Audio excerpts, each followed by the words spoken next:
anyways, on to tip number 2. This is another piece of the glue that holds it all together, this goes along with the exercise selection, but you need to use complex exercises. Okay? Now what complex exercises are is they're exercises that move across more than one joint. Okay? So you want to think of things like push-ups, chin-ups, squats,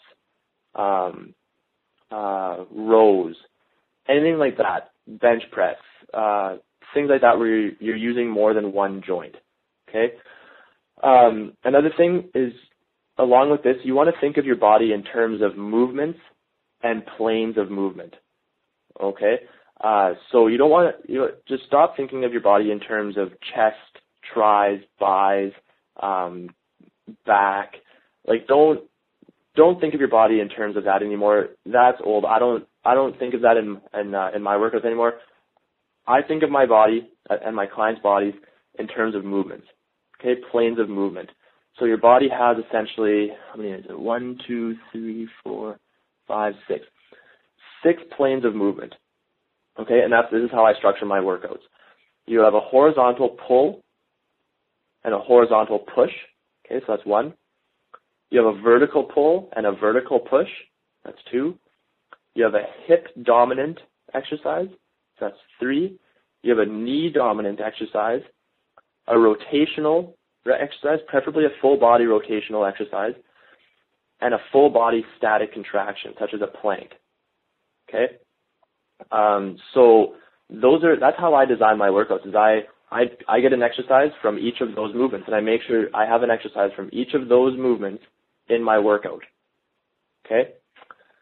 And then I build my triceps around that. So you got to think of your body in terms of movement. That's going to help you use your muscles in a synergistic way, which means they're working together.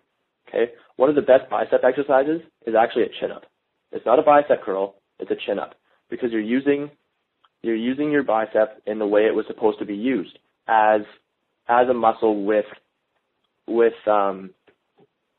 your back, okay, to help you pull yourself up.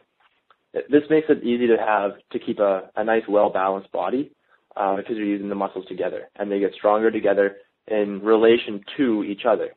Okay, so you're going to have that nice, well-balanced, toned look, because you're going to be building the muscles together so they can get stronger together as they work together. Okay?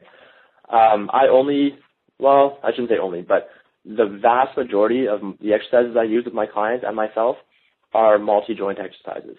Okay? I don't waste time doing things like bicep curls or tricep presses. Okay? No more. You're not getting the calorie burn needed if you want to get in and out in 30 minutes or less by doing things like bicep curls and tricep presses. Okay? If you want to get your workouts done in less time, you need to be working more muscles at the same time. Okay? So more muscles working equals more energy needed to do the work equals more calories burned. So doing something like a push-up is going to be better than doing a tricep press down, because with a push-up you're working your chest, your triceps, your shoulders. Okay, with a tricep press down you're only working your triceps. Okay, so more muscles working equals more energy needed to do the work equals more calories burned.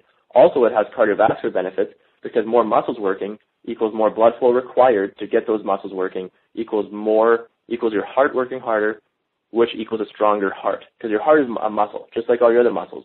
It's a different type of muscle, but it's a muscle nonetheless. Okay, so if you're using 3+ muscle groups in one exercise, then that cuts your workout time in a third again.